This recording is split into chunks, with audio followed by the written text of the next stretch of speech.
Bismillahirrahmanirrahim. Assalamualaikum warahmatullahi wabarakatuh.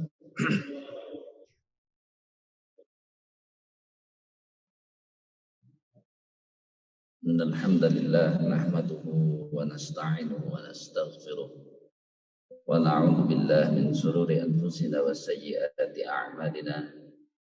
May yahdihillahu fala mudilla lahu wa may yudlilhu fala hadiya lahu.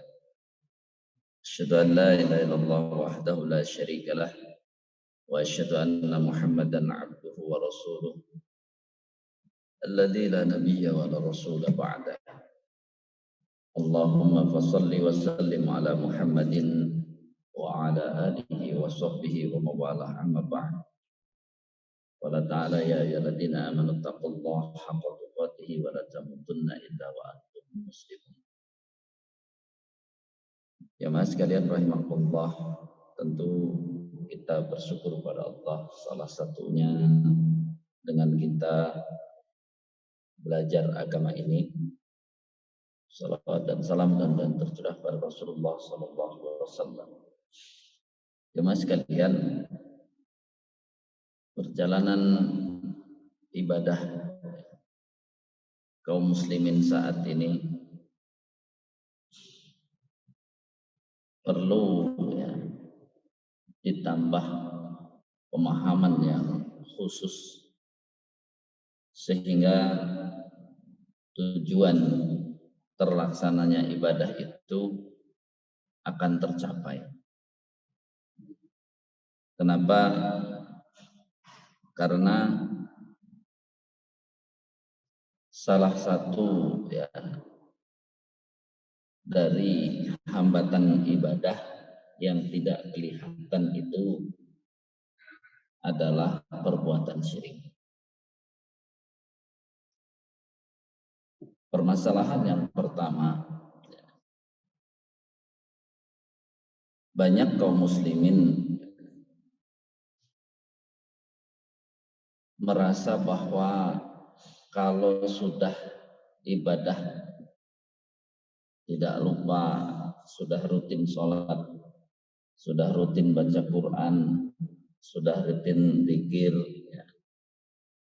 sudah rutin sholat malam, sudah rutin tahajud, maka dia merasa aman kalau gitu, tidak akan syirik. Sehingga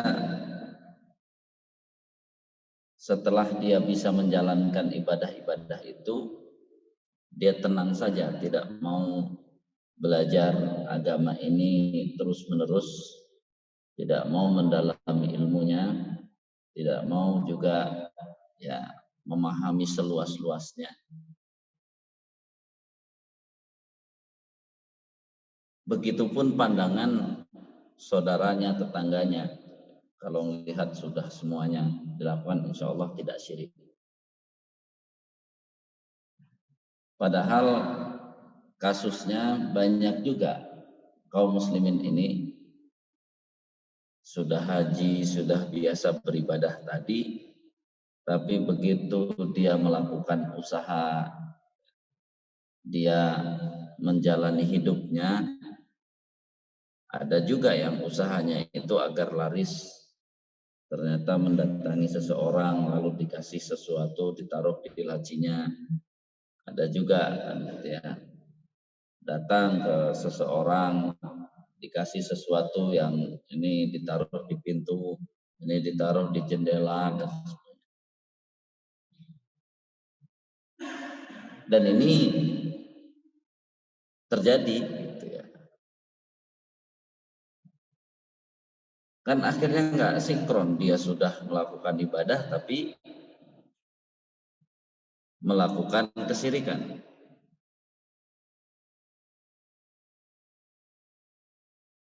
Nah, di sini kalau ditanya masing-masing,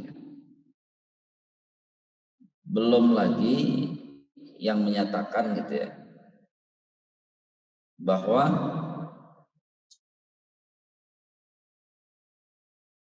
tawaran-tawaran dari permasalahan-permasalahan ibadah yang kadang-kadang dikaitkan kepada sesuatu yang bukan tujuan pokoknya.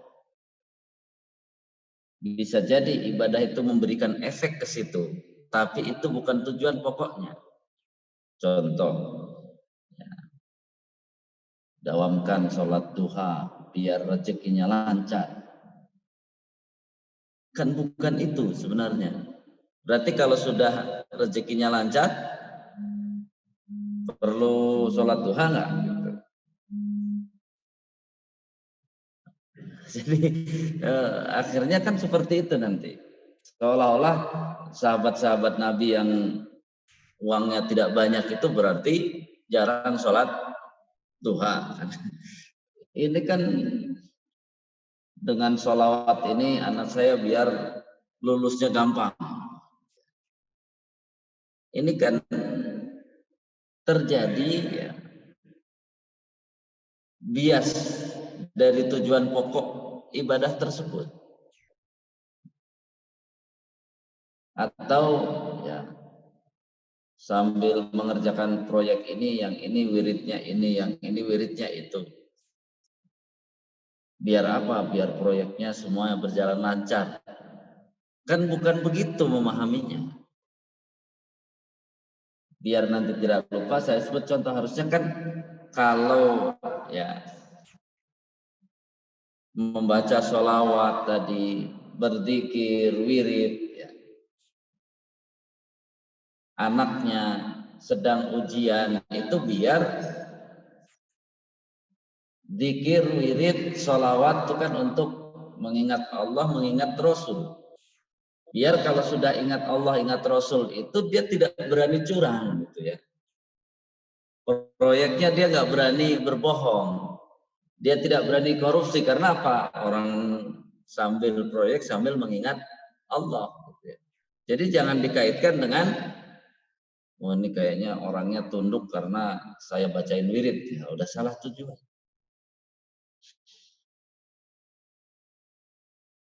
Makanya banyak kaum muslimin karena mau pemilu kadang-kadang gitu ya, tokoh-tokohnya datang ke, bahasanya orang pinter lah apa gitu ya, gimana baca sesuatu agar jadi gitu ya. Ntar kalau pas jadi bilang apa? Oh itu jadi karena datang ke tadi seseorang. Kalau nggak percaya kita survei saja begitu menjelang pemilu itu kira-kira tempat-tempat begitu ramai atau sepi. Nah ini kan ada bahaya kaum muslimin ya, satu sisi beribadah tapi ketika ditekan sebenarnya saya beribadah tujuan pokok ibadahnya apa? Ini kan bicara tujuan pokok, tujuan utama gitu ya. Dan selain tujuan utama ini dia anggap ya, Allah memberi keberkahan saja dan itu bukan tujuan. Bukan tujuan. Bahasa kerennya di kita nanam padi tumbuh rumput yang bermanfaat gitu kan. Nanam padi gitu ya, ada sesuatu yang bermanfaat lain gitu ya. Tapi apakah tujuannya nanam padi atau tujuannya yang lain itu? Tujuannya yang lain. Dan bisa nggak kalau mau mendapatkan itu kamu tanam padi saja? Nggak bisa juga. Nanti pas tanam padi belum tentu dikasih yang tadi tujuan lain itu. Nah kan kita sudah beribadah insya Allah dari saat kita memahami Islam pelan-pelan sampai hari ini. Coba tanyakan, gimana cara menghubungkan antara saya beribadah dengan tidak syirik? Kalau di seperti itu pasti lari-lari. Oh biar tidak syirik kita pelajari misalnya bagaimana uluhiyah Allah, rububiyah. Larinya ke situ teori dengan teori. Sedangkan yang kita ingin ya pilar-pilar ketakwaan itu bukan teori dengan teori karena teori itu ya kan mempelajari tauhid dengan ya tiga ya, aspek ya, rububiyah, uluhiyah, itu kan teori. Jadi jangan dibilang kalau orang nggak mempelajari rububiyah, uluhiyah berarti tauhidnya bermasalah. Salah lagi dia. Itu bagian teori saja. Termasuk sifat 20 itu teori saja. Semua itu mengerucut agar memahami bahwa dia tidak mensekutukan Allah. Dia tidak mensekutukan Allah. Nah, coba ya jamaah dengan sekian kajian yang pernah didengar atau sekian guru pernah didatangi, di mana ya positioning ibadah dengan di mana positioning jangan syirik itu.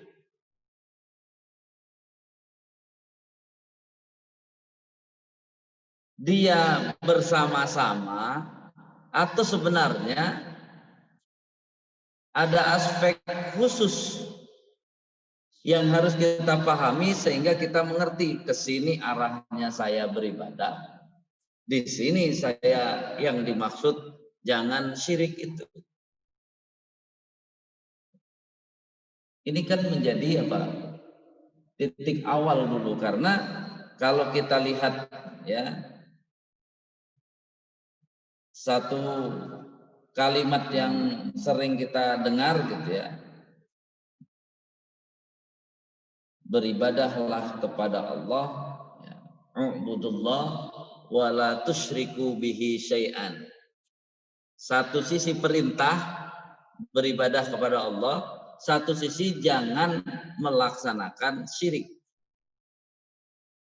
Kalimat yang paling dekat itu ada di surat Al-Baqarah, dipisah dua ayat. Yang pertama, ya ayuhan nasu ubudu rabbakumul ladzi khalaqakum wal ladzina min qablikum la'allakum tattaqun. Itu ibadahnya. Jangan syirik, sama dengan jangan menjadikan tandingan-tandingan bagi Allah. Ayat berikutnya, alladzi ja'ala lakumul arda firasya was samaa'a binaa'a wa anzala minas samaa'i ma'an fa akhraja bihi minas samarati rizqan lakum fala taj'alu lillahi andada wa antum ta'lamun. Dua ya, pokok yang dipisah dalam dua ayat. Jamaah sekalian rahimakumullah, maka kalau kita perhatikan ayat-ayat ibadah, ibadah itu secara umum melaksanakan perintah Allah dan menjauhi larangan Allah, itu kategorinya ibadah. Ditambah nanti yang dalam hukum ada sunnah-sunnah, yaitu kategorinya ibadah. Jadi ibadah itu ada perintahnya dan ada larangannya. Jadi saat kita mengerjakan perintah dan menjauhi larangan, itu namanya sedang beribadah. Nah, saya tanyakan, kalau kemarin wudhu kita sudah tanyakan tujuannya, sekarang ibadah secara umum tujuannya apa? Sekarang ginilah, bapak-bapak ingat yang sering disampaikan oleh para ustadz berkenaan dengan tujuan manusia ya hidup di dunia ini beribadah. Ayatnya yang sering dipakai, wa ma khalaqtul jinna wal insa illa liya'budun. Di ayat itu beribadah dihubungkan dengan apa? Wa ma khalaqtul jinna wal insa illa liya'budun. Ibadah dihubungkan dengan penciptaan. Kan bahasanya gitu, tidak aku ciptakan. Hubungannya dengan penciptaan. Dari ayat itu Bapak masuk golongan yang mana? Jangan salah masuk golongan. Kan itu tidak aku ciptakan jin dan manusia, ya udah jelas lah, kita manusia bukan jin. Jadi urusan-urusan jin sebenarnya jangan terlalu dipikirin dulu. Yang dipikirin adalah urusan manusia. Maka langsung ketika bicara urusan manusia, surat Al-Baqarah ayat 21 tadi ada jinnya enggak? Ya ayyuhan nasu ubudu rabbakumul ladzi khalaqakum wal ladzina min qablikum la'allakum tattaqun. Ada jinnya enggak? Enggak ada, di situ enggak ada kata jin. Nah, ini cocok buat kita nih, wahai manusia. Coba mari kita kelompokkan, berarti ibadah itu tujuan utamanya, kalau melihat ayat-ayatnya, tujuan utamanya yang pertama ini latihan ya, karena tafsirnya itu sebenarnya penekanan itu nanti. Apa kita kira-kira Pak Jo? Tujuan saya ibadah itu tujuannya apa kalau gitu di situ?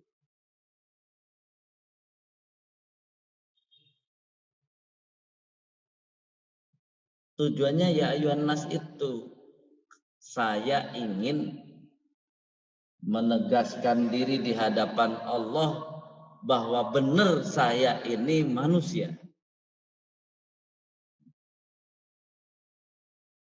Jadi nggak ada hubungan dulu dengan syirik, Pak. Jadi jangan bawa ini. Jadi tegaskan saja bahwa saya beribadah itu sedang menunjukkan status kepada Allah, dan itu kewajiban kita.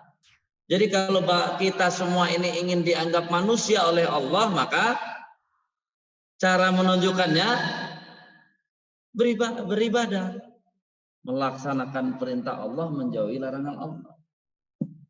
Jadi walaupun Bapak punya kawan, punya anak, dapat penghargaan banyak, ya banyak semua, dihormati banyak orang, tapi anaknya tidak mau serius beribadah kepada Allah, maka status manusianya diakui oleh manusia yang lain, tapi status manusianya diakui belum sama Allah.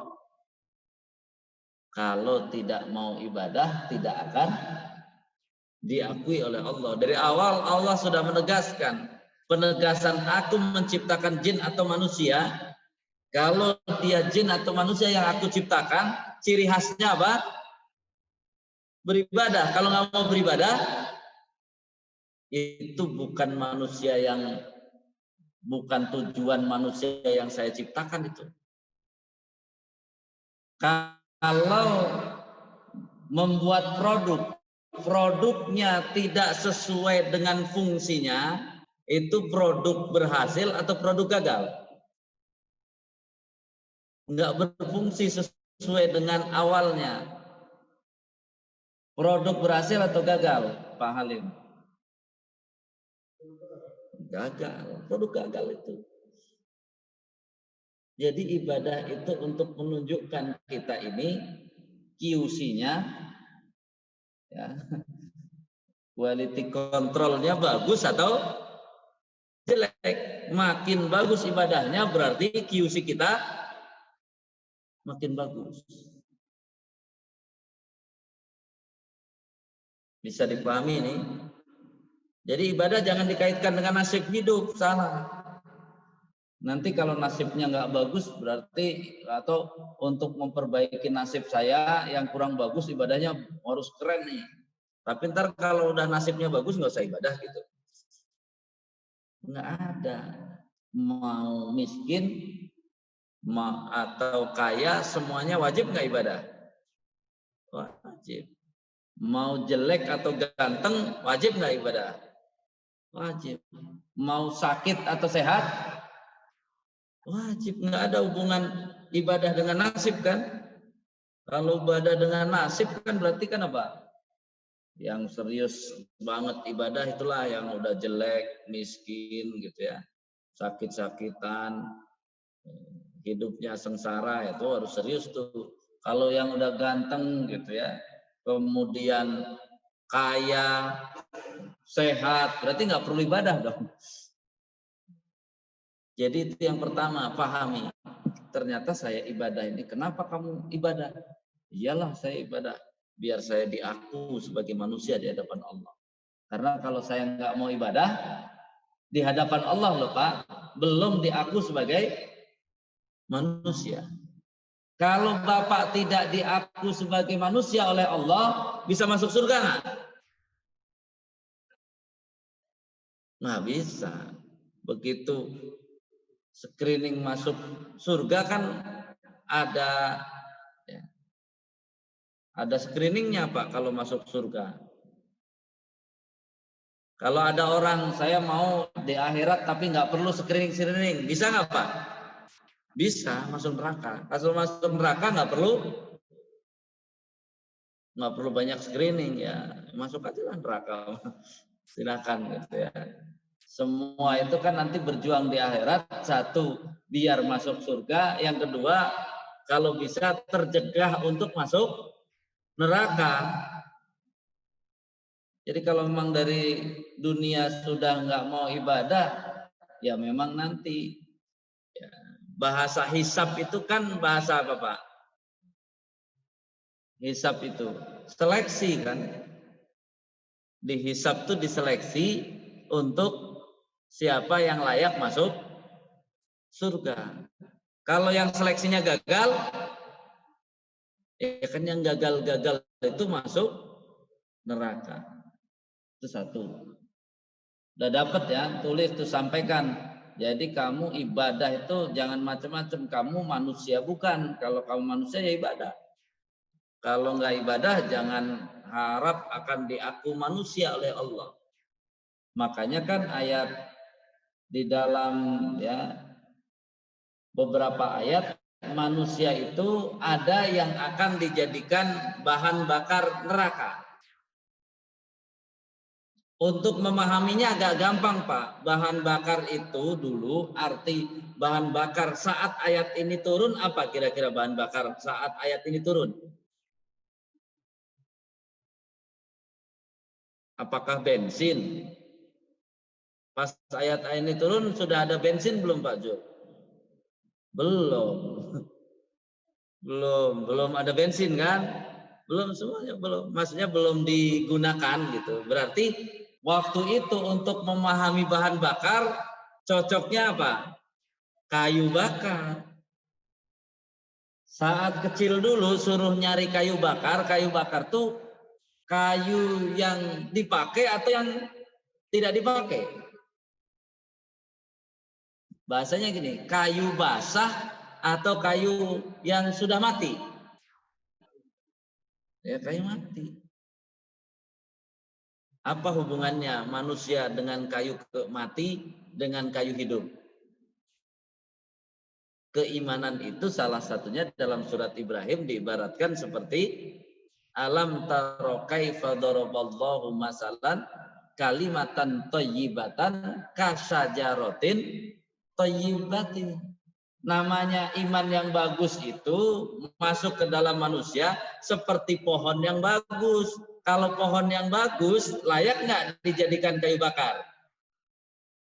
Kita dulu waktu suruh cari kayu bakar, ya kenangan dulu. Kalau bawa yang basah kan dimarahin sama apa? Orang tua udah bawanya berat, kemudian apa? Dimarahin karena nggak bisa dipakai untuk tadi ditunggu dulu terus sambil ditanya lagi itu kalau ketahuan yang dipotong kayu yang masih gitu marah nggak orangnya? Kalau ketahuan marah Pak yang punya itu kok pohon yang dipotong pohon yang masih hidup. Jadi di sini kan ada nanti fa'ilam taf'alu wa lan taf'alu fattaqun narol lati waquduhan nas. Siapa itu yang mau dijadikan bahan bakar neraka? Manusia yang tadi gagal-gagal itu kan enggak kepake. Daripada enggak kepake, Iya, bahan bakar lah cocoknya. Itu yang harus dipahami. Kalau manusia itu hidup tadi, imannya bagus, oleh Allah dijadikan bahan bakar atau dimanfaatkan yang lebih baik, dimanfaatkan yang lebih baik untuk menghuni surga. Ya, surga udah disediakan, ya manusia yang bagus-bagus itu dimasukkan ke surga. Itu tujuan yang pertama. Tujuan yang kedua, ibadah itu di ujung kan la'allakum tattaqun. Dia kan menjadi orang yang bertakwa nantinya. Maksudnya namanya orang bertakwa itu kaitan dengan ibadah itu adalah orang-orang yang dekat dengan Allah. Jadi ketika kita beribadah itu Pak, salah satu niatnya kita ingin mendekatkan diri kepada Allah. Tadi status manusianya sudah. Biar tempat kita di surga juga bagus. Siapa yang akan tempatnya bagus-bagus? Yang dekat dengan Allah. Kan tuan rumah di surga kan Allah. Bayangkan ini kita gambarkan yang sederhana kayak rumah. Kita masuk ke surga. Tuan rumahnya ada. Kalau kita dikenal sama dia dan bahkan dekat, kira-kira gimana Pak? Ya udah. Bayangkan tadi kenapa orang masuk ke surga ada Allah di situ, tapi Allah siapa nih masuk? Nggak kenal dan nggak diaku. Kira-kira boleh masuk atau suruh keluar? Suruh keluar lah. Ini nggak dikenal, suruh keluar aja. Itu orang-orang kafir itu kan karena dia tidak mau ibadah nggak dikenal oleh Allah. Sudah nggak mau ibadah, jauh atau dekat? Kenal jauh saja kurang enak kan? Yang bagus itu udah kenal apa? Dekat. Makanya malaikat itu ada maksiatnya nggak malaikat? Nggak ada, malaikat tuh taat, patuh, beribadah. Makanya di dalam surat Al-Fajr itu malaikat saking patuhnya ibadah disebut al-muqarrabin, muqarrabun. Itu maksudnya orang-orang yang makhluk yang dekat dengan Allah. Berarti kalau kita ini sama kan, dekatnya Allah itu akan benar-benar terasa dekat kalau apa? Wa idza sa'alaka ibadi anni fa inni qarib. Kalau ya hambaku bertanya kepadaku, aku ini dekat. Oleh Allah, tandanya Allah itu dekat apa? Falyastajibuli. Nah, itu kan beribadah itu falyastajibu itu. Menjawab perintah dan larangannya itu namanya beribadah. Jadi kalau Allah dekat, mau benar-benar kita dekat, kita harus beribadah. Jadi tujuan pertama ibadah biar status kita diciptakan Allah dan di hadapan Allah itu sebagai manusia jelas. Yang kedua biar dekat dengan Allah. Sudah statusnya jelas, dekat lagi. Baru kemudian yang ketiga, ini ada hubungan dengan kita tujuan kita beribadah itu apa? Ada kalimat inna sholata tanha anil fahsya'i wal munkar. Berarti ibadah untuk apa? Untuk menyehatkan jiwa, menguatkan jiwa, mensucikan jiwa. Ibadah untuk itu. Jadi 3 pokok ibadah ini yang harus kita kejar. Yang pertama, penegasan status kita di hadapan Allah. Kenapa dalam surat Al-A'raf ayat 179, kalau orang tidak mau beribadah, tidak mau patuh, tidak mau menggunakan fasilitas dari Allah ini untuk ibadah, disebut lebih hina dari binatang ternak. Ulaika kal an'am bal hum adall. Kenapa lebih hina dari binatang ternak? Kan dalam surat An-Nur itu ada ya semua makhluk bertasbih kepada Allah. Kullun qad alima sholatahu gitu disebutkannya, masing-masing telah mengetahui. Kalau bahasa letterleknya kan masing-masing makhluk telah mengetahui cara sholatnya gitu, sholat wa tasbihahu dan cara bertasbihnya.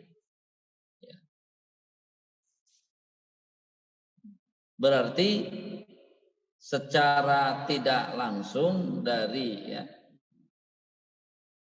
surat An-Nur ayat 41.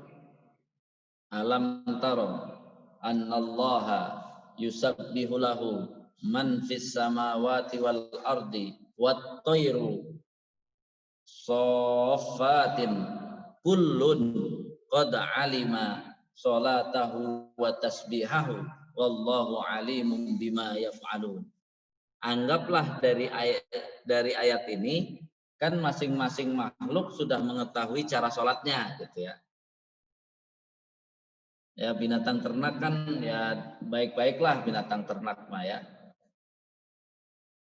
Kita yang bukan binatang ternak, berarti yang bukan binatang ternak sama binatang ternak terhormat mana? Pasti terhormat binatang ternak. Monyet sama sapi berarti terhormat ya Pak? Sapi, karena sapi binatang ternak. Nah, kita lihat monyet sajalah. Monyet itu kan loncat sana, loncat sini gitu ya. Ya pokoknya gitulah. Bahasa orang sini terdayak cicing. Nggak bisa diem dia kan gitu ya. Nah, bisa jadi monyet lagi begitu itu sedang apa? Bertasbih bisa jadi, kan kita nggak tahu. Itu mungkin cara bertasbih monyet dengan lompat sana lompat sini garuk-garuk gitu ya. Nah sekarang ada manusia nirukan monyet. Kalau monyet tadi kayak begitu bisa jadi terhormat karena dia itu cara ibadah dia gitu ya, cara tasbih dia. Kalau manusia nirukan monyet,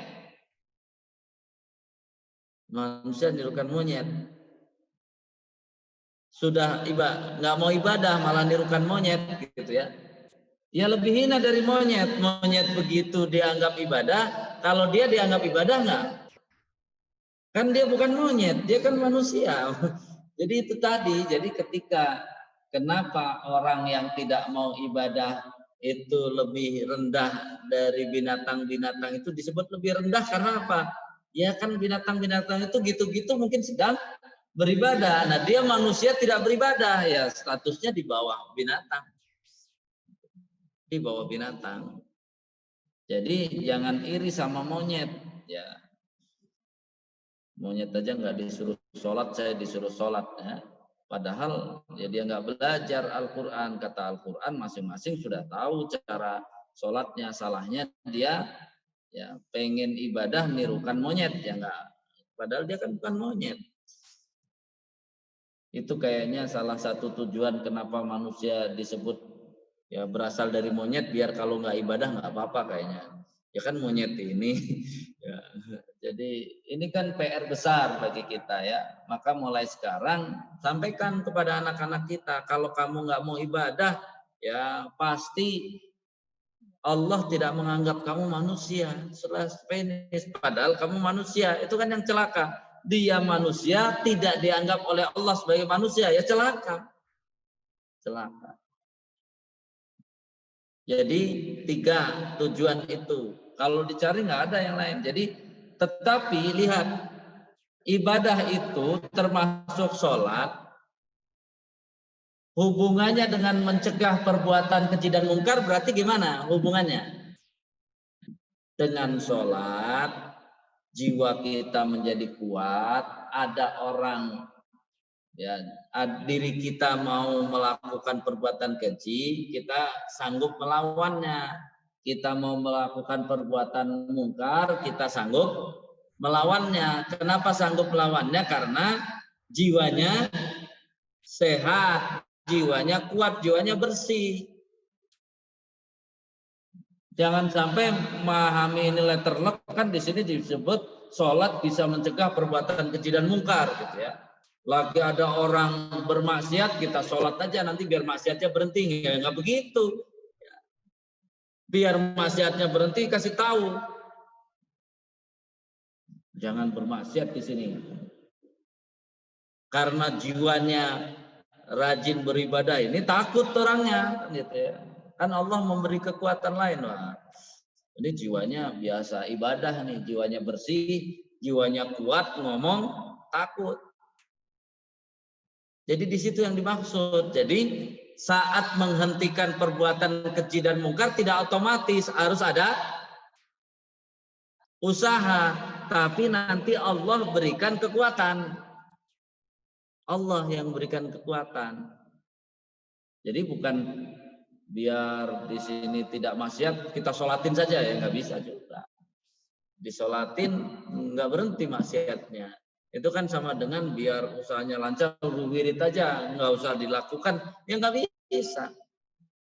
Tujuan ibadahnya bukan untuk menyelesaikan, tapi untuk menguatkan jiwanya, untuk menguatkan dirinya sehingga dia istiqomah di dalam usaha. Ya kalau orang istiqomah bagus usahanya, ya kesuksesannya ya, lebih memungkinkan daripada yang usahanya tidak serius.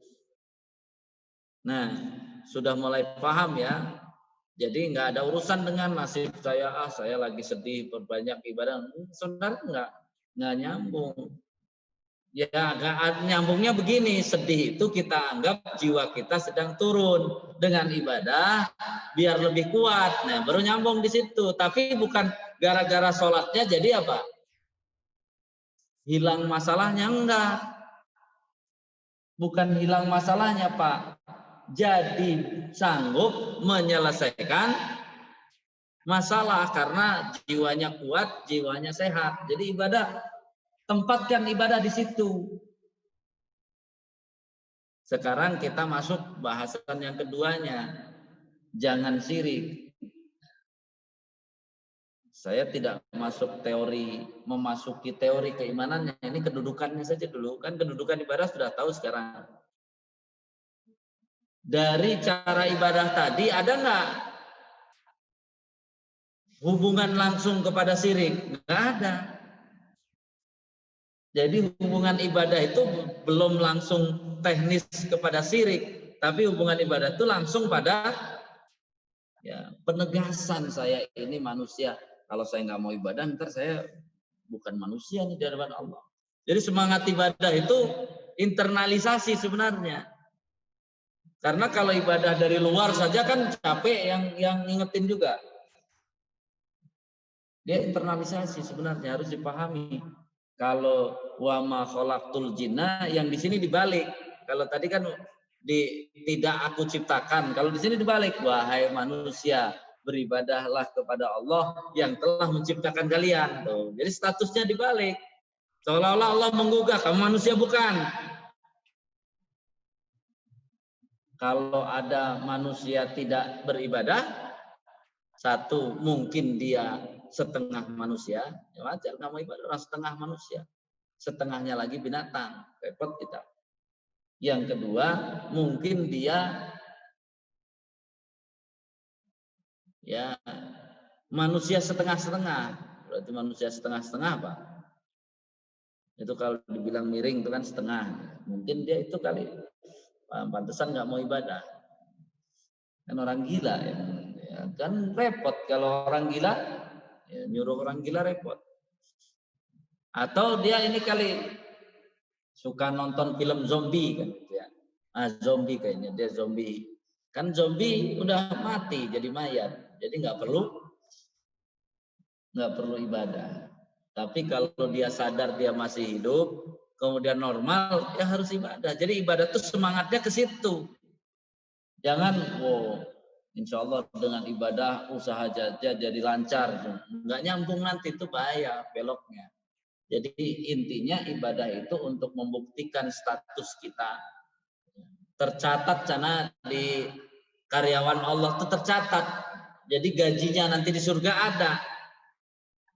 Kalau tidak tercatat, statusnya nggak ada, kan banyak orang tuh. Saya yang penting berbuat baik lah.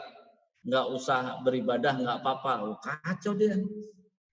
Nggak sholat, nggak apa-apa, tapi saya nggak ganggu orang, nggak itu. Itu namanya apa, Pak? Masuk ke pabrik, ikut kerja, tapi nggak pernah daftar sebagai karyawan. Pas gajian dapat nggak?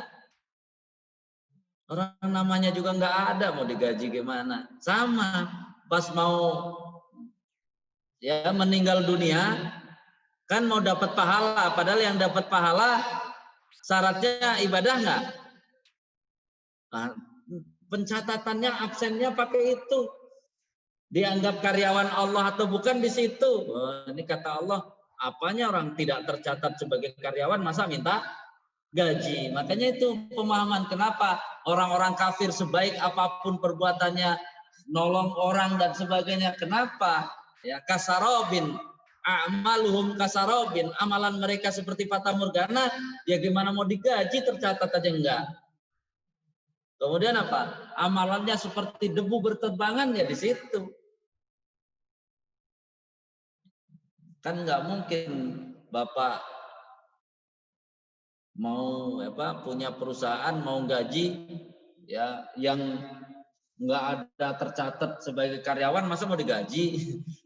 Nggak ada. Jadi pahala itu hanya bagi yang tercatat statusnya. Berarti yang tercatat statusnya Muslim plus mau ibadah tercatat. Jadi fungsi ibadah, lihat, dia penguatan diri, penguatan status, penguatan keberadaan. Allah menciptakan, kata Allah, aku ciptakan kamu untuk ibadah. Berarti kalau nggak mau ibadah, anggap saja aku, bukan aku yang ciptakan. Ya udah, kalau bukan aku yang ciptakan, nanti kembali kepadaku, tidak aku anggap juga. Jadi makanya kan ayatnya kan banyak kan, fa'ansahum anfusahum, gitu ya. Nanti Allah itu akan melupakan orang itu karena orang itu melupakan Allah. Orang yang tidak beribadah kan dianggap melupakan Allah. Kita masuk pada kedudukan di mana lalu kedudukan syirik. Syirik itu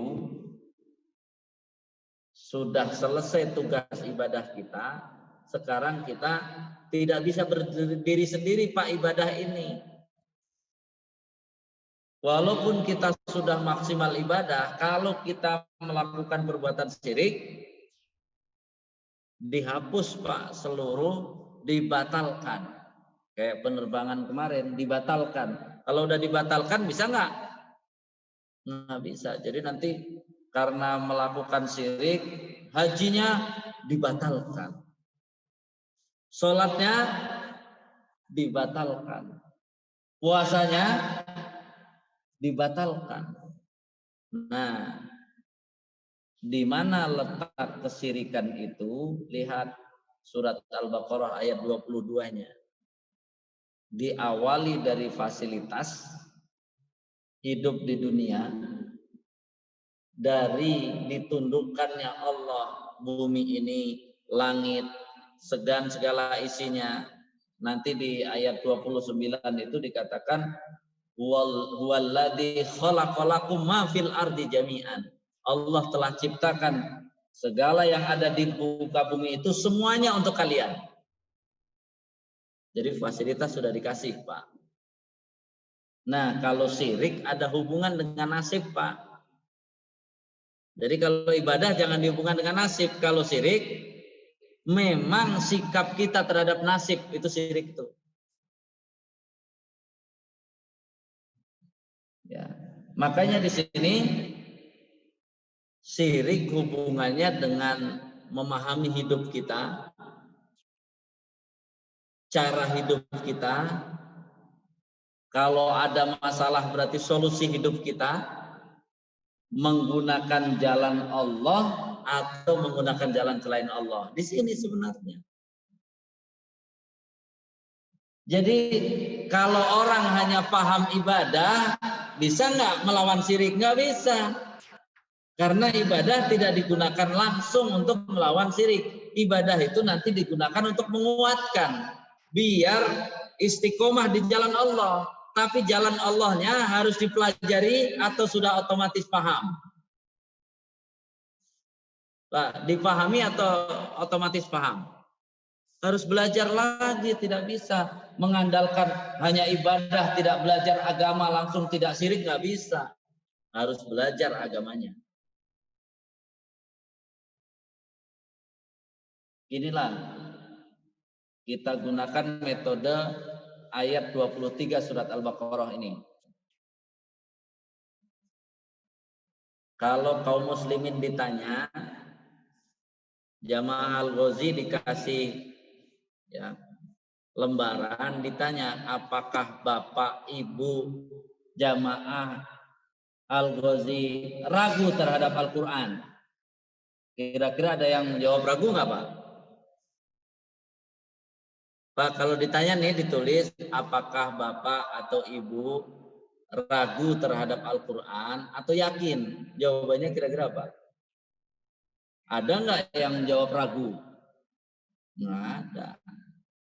Tapi kalau ditanya cara dagang bapak sudah sesuai dengan Al-Quran atau belum? Bukan ragu, belum kan? Jawab, berarti bapak sebenarnya yakin terhadap Al-Quran atau ragu? Kalau yakin terhadap Al-Quran, harusnya dagangnya ikut cara Islam, cara Quran. Cara hidupnya harus ikut cara Islam Al-Quran. Berarti kalau tidak mengikuti cara itu, sebenarnya ragu atau nggak ragu? Belum lagi bangga dia. Ya, saya jadi anggota dewan, jadi wali kota ini karena pernah datang kepada si A. Kawannya pengen nyalon lagi, dibawa juga ke si A. Ini bukannya bikin ayat baru, bukannya bikin surat baru. Kamu pede amat sesuatu yang bukan dari Quran, kamu sampai ngajak-ngajak orang. Dia memang tidak membuat surat secara langsung, tapi jalan hidupnya menandingi Al-Quran tanpa sadar. Makanya kan ayat ini disebut ya, fa'tu bisuratim mislihi. Dia merasa cara dia datang ke si A yang dukun tadi itu lebih hebat daripada cara Allah. Tanpa sadar. Jadi lihat, pelan-pelan dia menjadikan Allah sebagai tandingan. Menjadikan Allah sebagai tandingan tuh arahnya ujung-ujungnya bisa syirik, bisa kan bisa syirik tadi. Siapa nanti yang menetapkan dia syirik atau tidak syirik? Allah memang. Bayangkan kalau ditetapkan Allah sebagai syirik. Tadi sudah capek-capek ibadah, dibatalkan atau enggak? Dibatalkan. Makanya bicara jangan syirik, jangan menandingi Allah, bicara menghadapi kehidupan. Maka tidak cukup kita cuman yang penting rajin sholat, rajin itu, nggak belajar cara-cara hidup menurut Islam, bisa habis pahalanya. Jadi di samping semangat beribadah, harus semangat belajar agama. Harus semangat belajar agama. Harus ngerti. Ini kisah nyata nih. Ada, ini lihat coba. Kalau kita tidak paham secara utuh, kita jatuh kepada syirik, tapi tidak terasa. Dua ya, ini kisahnya dua. Kisah yang pertama, seorang petani. Panennya selalu gagal. Akhirnya karena dia tidak mau, harusnya kan petani panennya gagal gitu ya.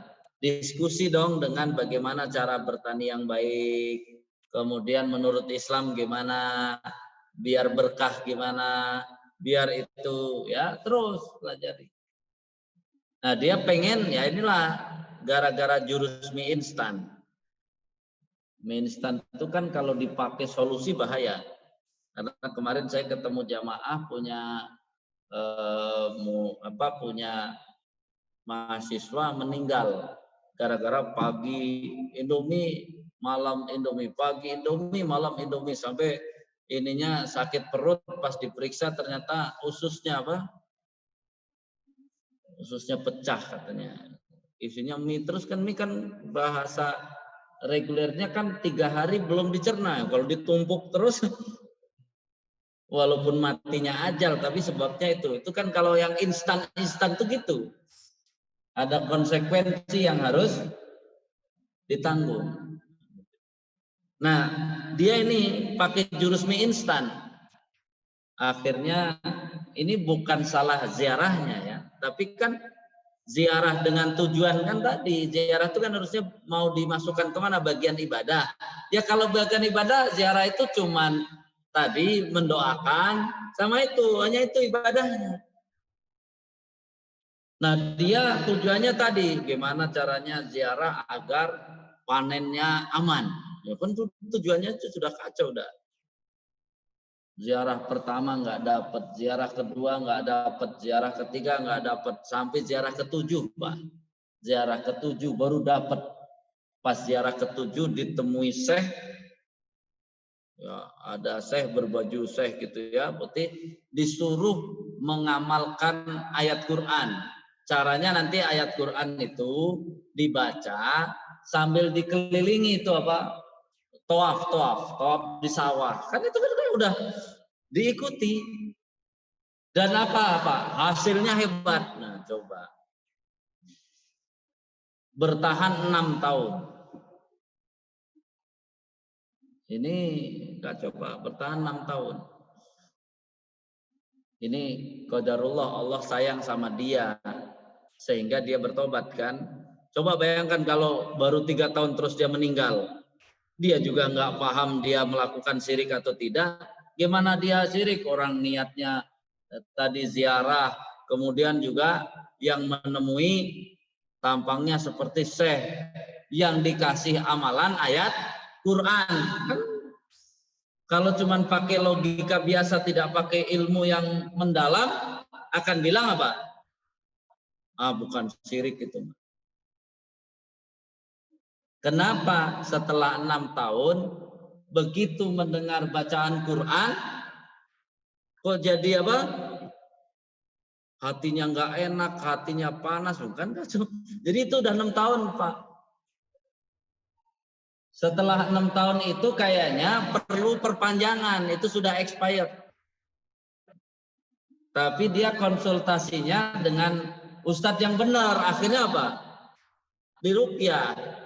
Karena konsultasinya, coba kalau dapat konsultasi dengannya, ya udah kamu kunjungi lagi, nanti dapat lagi, diperpanjang tuh siriknya.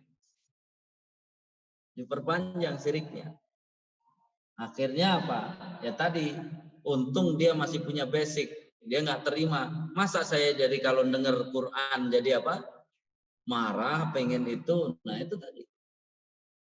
Nah yang satu lagi lebih masa bermanfaatnya sihir dan syiriknya selama 8 tahun lebih panjang. Karena apa? Dia sedang haji atau sedang umroh gitu. Pengen usahanya maju. Doanya nggak salah pas tawaf pertama, mudah-mudahan usaha saya. Ya. Tadi kesalahannya di mana Pak? Tadi ketemu tadi yang berpakaian syekh, kemudian menerima sesuatu kemudian diamalkan, padahal kan nggak pernah ada kan ulama Nabi itu yang menyuruh baca ayat keliling-keliling apa kan nggak ada. Ibadahnya kan nggak ada itu. Kenapa? Dia kan pingin, itu kan masalah hidup kan, pingin panennya itu kan berarti solusi dari masalah kehidupan. Makanya bisa nyangkut syirik kalau ilmunya kurang. Nah yang satu lagi dia tawaf tuh. Nah pas tawaf selesai yang ketujuh sama juga Pak, suka ditemui. Makanya kalau ditemui yang berjubah-jubah terus ngasih sesuatu jangan bangga, itu bisa ya bisa jin tadi jadi ngajak syirik. Nah kalau yang itu ya itu ditemui itu terus disuruh baca surat Al-Fatihah sehari 1000 kali. Itu 8 tahun Pak itu. Bengkel, dia punya bengkelnya waduh menghasilkan luar biasa. Nah sama Pak, sudah expired, inginnya apa? Balik lagi ke sana, gitu lagi, diperpanjang gitu kan. Nah dia konsultasi, gara-gara apa? Sama juga, begitu 8 tahun, pas tahun ke-8 Mbak, denger kok jadi gedek mendengar bacaan Quran. Untung dia taubat. Bisa kebayang Pak, kalau dia wafat 4 tahun sebelum ya, tadi apa sihirnya atau yang dari setannya itu expired, dia nggak bisa taubat Pak. Dan karena ilmunya dia merasa sedang berbuat syirik nggak? Enggak, orang yang dibaca juga ayat Quran, ya, tapi yang dia lupa kamu dikasih siapa dan siapa yang nuntun. Jadi kalau sudah dikasih seseorang, kemudian dibandingkan dengan Nabi, dibandingkan dengan sahabat, ternyata nggak ada, yang jangan dilakukan. Takut apa? Takut kayak gitu. Jadi mulai sekarang, karena tadi yang sudah saya kasih tahu di awal, wirid, apapun itu yang berkenaan dengan usaha, jangan dijadikan wirid untuk melancarkan usaha, bukan. Wirid mengingatkan kita kepada Allah, agar dalam usahanya tetap takut kepada Allah, tidak berani menipu, tidak semua. Harusnya itu baru keren gitu ya. Tidak berani korupsi, jujur, tidak berani bohong. Kenapa kamu nggak pernah berani bohong? Orang saya sambil jaga ini sambil wirid, gimana saya mau bohong? Yang kacau itu wirid terus tapi bohong. Berarti kan dengan setan ini, udah bukan dengan apa? Dengan Allah lagi. Jadi ya kedudukan jangan syirik itu pada masalah hidup. Makanya kita harus minimal punya lima tahap kesabaran dalam hidup ini. Yang pertama sabar, memahami status hidup saya dan masalah hidup saya. Menurut Islam gimana nih saya? Jadi datang ke Ustadz jangan minta solusi dulu Pak, sampaikan apa masalahnya, dan ini biar sama-sama dipahami apa nih sebenarnya dalam Islam masalah saya ini apa sih. Ini Ustadz tolong gimana solusinya. Berarti kamu udah paham masalahnya, pantesan minta solusinya. Ustadznya tergesa-gesa juga langsung dikasih solusi, padahal kan harusnya digali dulu. Ini masalahnya apa sebenarnya Pak Ustadz? Saya kekurangan duitnya masalahnya apa? Malas atau usahanya bangkrut, kan gitu kan. Kalau males Bapak kan repot juga cari usahanya ya. Jangan bicara solusi dulu lah, gimana caranya kamu nggak males ya, karena nggak punya duit males Bapak carikan solusi orang nyumbang, nanti kurang duit lagi nggak? Kurang lagi, orang dia males gitu. Jadi selama malesnya masih dipelihara akan kurang terus dia. Dan di situ kan kurang duitnya karena katanya bangkrut usahanya. Tanya, gimana bisa bangkrut usahanya? Jadi bukan apa, ya wajar Pak Ustadz. Enggak, gimana? Ternyata perencanaannya enggak jelas. Ya bangkrut lah kayak gitu. Artinya kan status hidupnya dan masalah hidupnya ditanya. Terus ditanya juga, kamu ibadahnya gimana? Ditanya, karena apa? Kita mau menyelesaikan agar jangan syirik, statusnya sebagai manusia masih masalah juga kan? Di sini sabar untuk memahami masalahnya dan status hidupnya sekaligus status manusianya.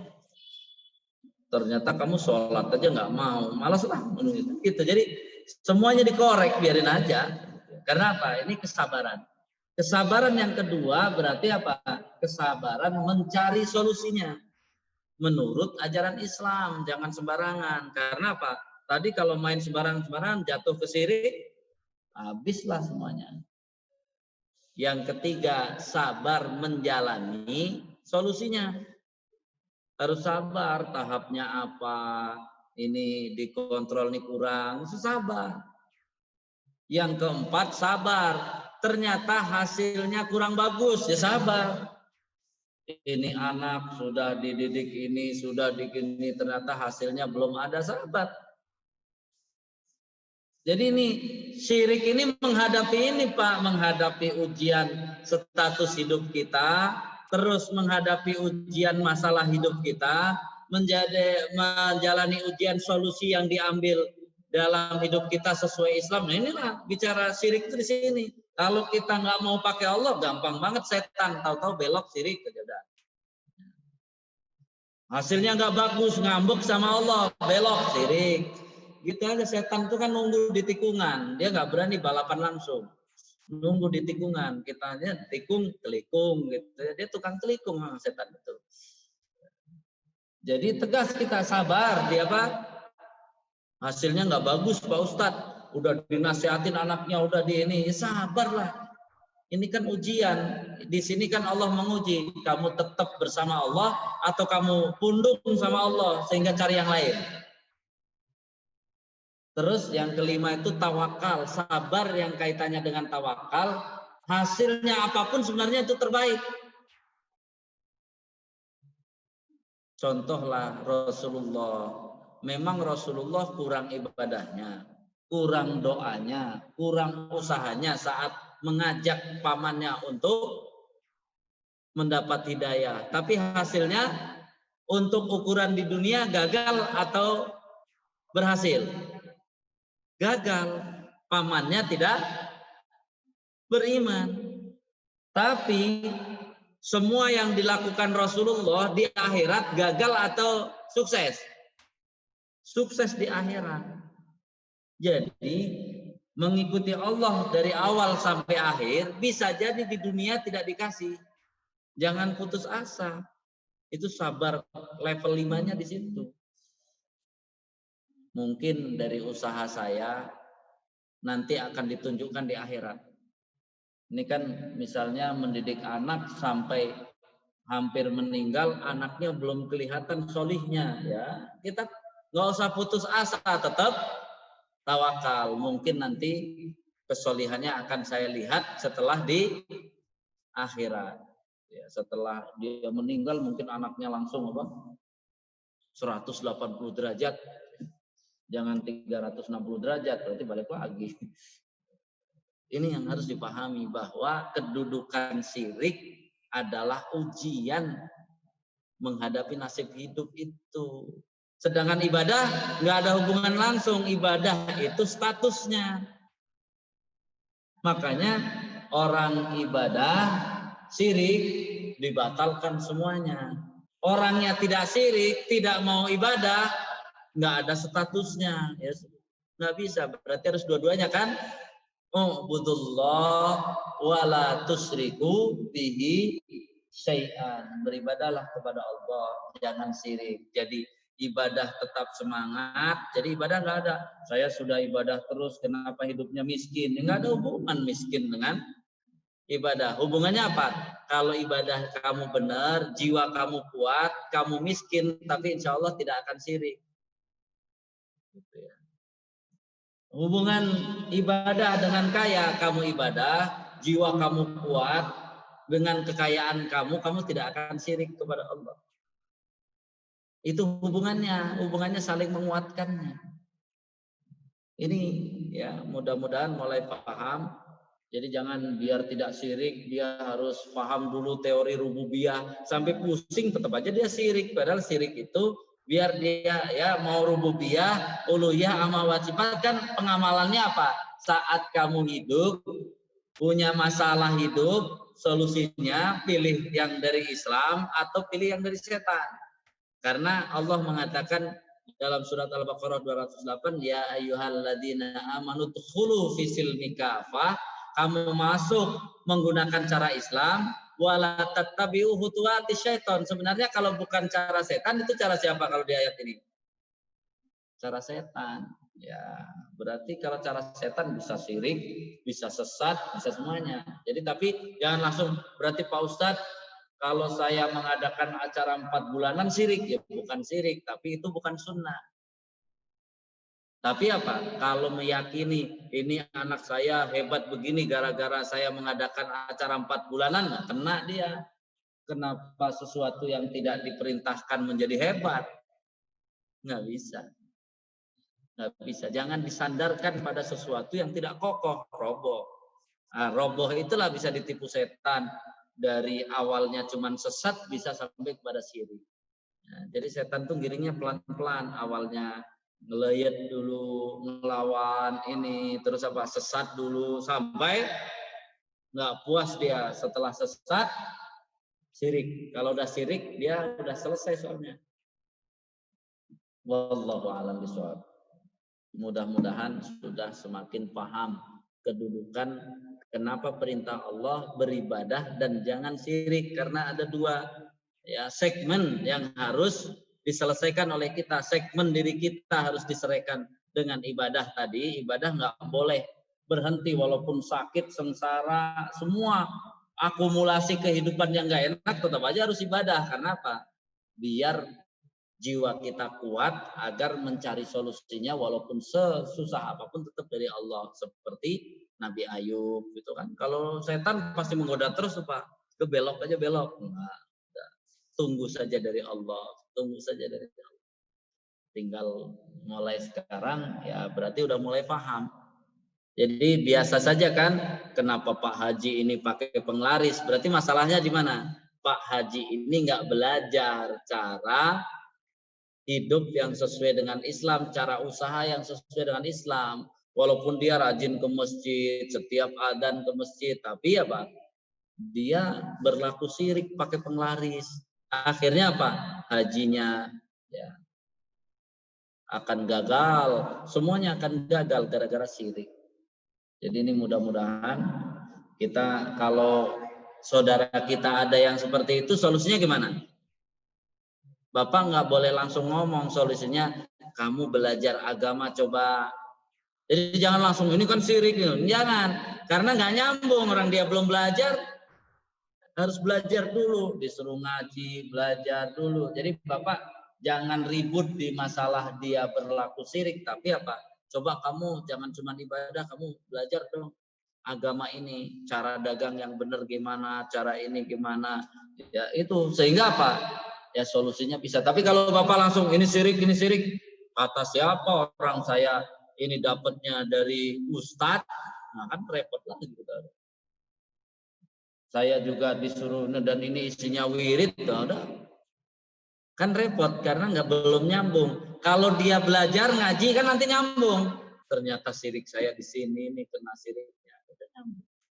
Jadi kalau permasalahannya syirik Pak, yang wa antum ta'lamun harus masuk ilmunya.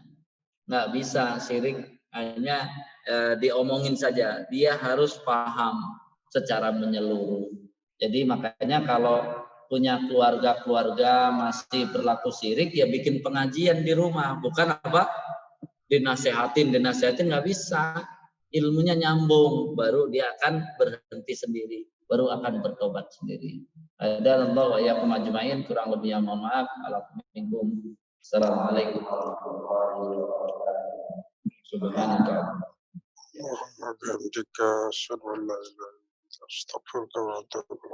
Assalamualaikum warahmatullahi wabarakatuh.